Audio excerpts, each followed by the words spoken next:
Assalamualaikum warahmatullahi wabarakatuh. Bertemu kembali dengan saya Ibu Laila Suroya, dan pada kesempatan kali ini kita akan belajar bersama tentang pengukuran yang merupakan materi kelas 7 semester ganjil. Mari kita awali pertemuan kita dengan membaca basmalah, dengan harapan semoga ilmu yang kita dapatkan nanti bermanfaat. Bismillahirrahmanirrahim. Anak-anak, ketika kita mempelajari pengukuran, maka secara otomatis di situ kita akan mempelajari tentang besaran dan satuan, dan juga kita akan mempelajari alat ukur suatu besaran. Pengertian pengukuran. Yang dimaksud dengan pengukuran adalah kegiatan membandingkan nilai besaran yang diukur dengan alat ukur yang ditetapkan sebagai satuan. Dari sini sudah bisa dilihat bahwa ketika kita melakukan pengukuran, maka di situ ada besaran dan satuan. Contoh, ketika kita mengukur panjang meja, misalnya diketahui panjang meja adalah 70 cm, maka panjang ini disebut besaran, sedangkan panjang meja yang nilainya 70 cm, 70 itu adalah nilai besarannya, sedangkan cm adalah satuannya. Yang dimaksud dengan besaran adalah segala sesuatu yang dapat diukur dan dinyatakan dengan nilai. Jika ditinjau dari arah dan nilainya, maka besaran dikelompokkan menjadi dua, yaitu besaran skalar dan besaran vektor.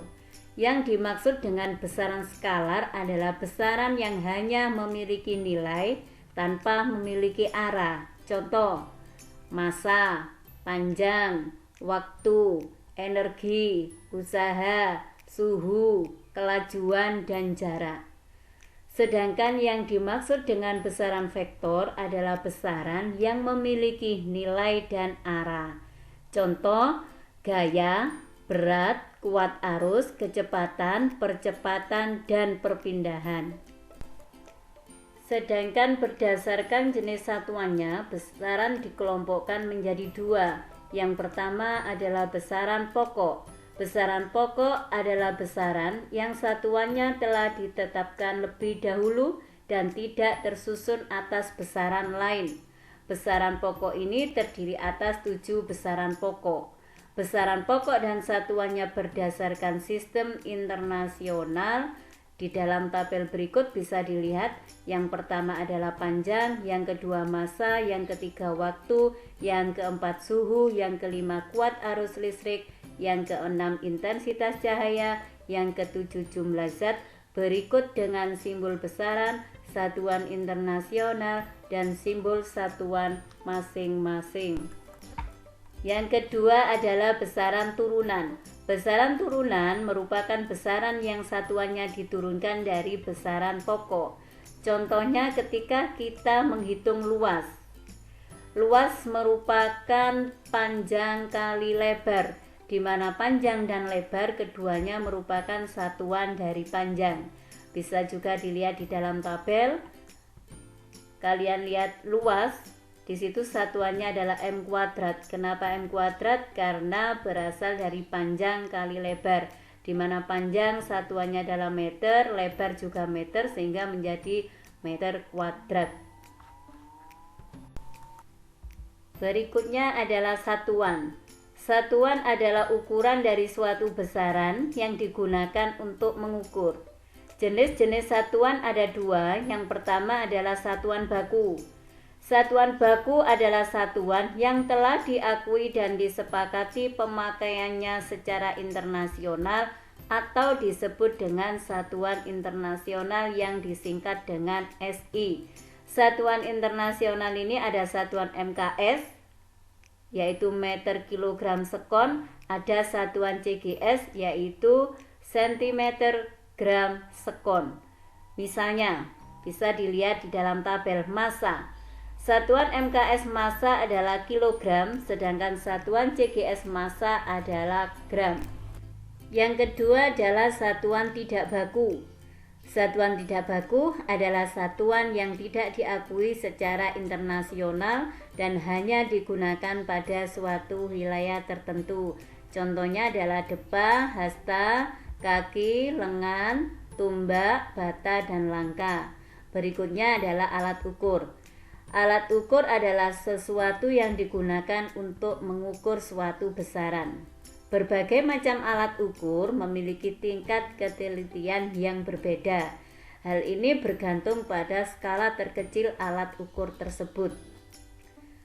Untuk alat ukur panjang, yang pertama bisa menggunakan mistar atau penggaris. Mistar adalah alat ukur panjang yang tingkat ketelitiannya sampai 0,1 cm atau 1 mm. Pada pembacaan skala, kedudukan mata pengamat harus tegak lurus dengan skala mistar yang dibaca. Alat ukur panjang yang kedua adalah jangka sorong. Jangka sorong ini dipakai untuk mengukur suatu benda dengan panjang yang kurang dari 1 mm.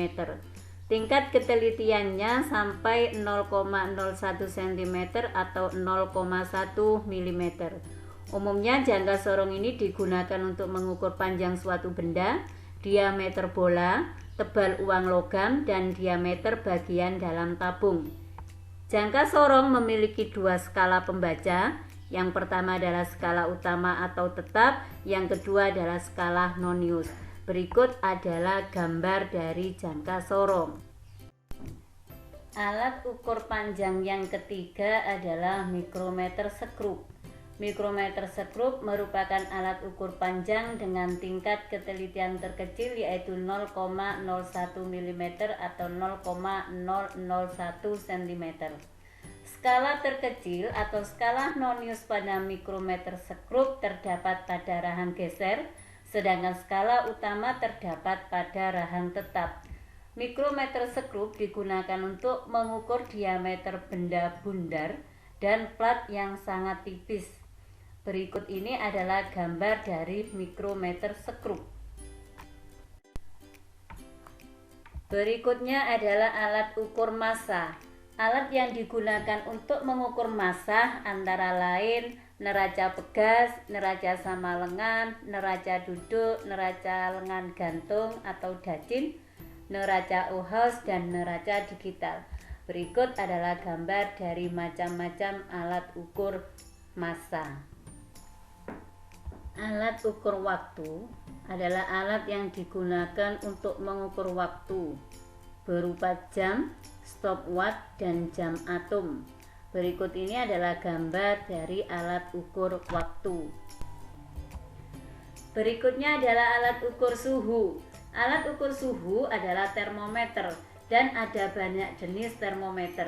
Dilihat dari jenis skala, ada 3 macam termometer yaitu termometer Celcius, termometer Fahrenheit, dan termometer Reaumur.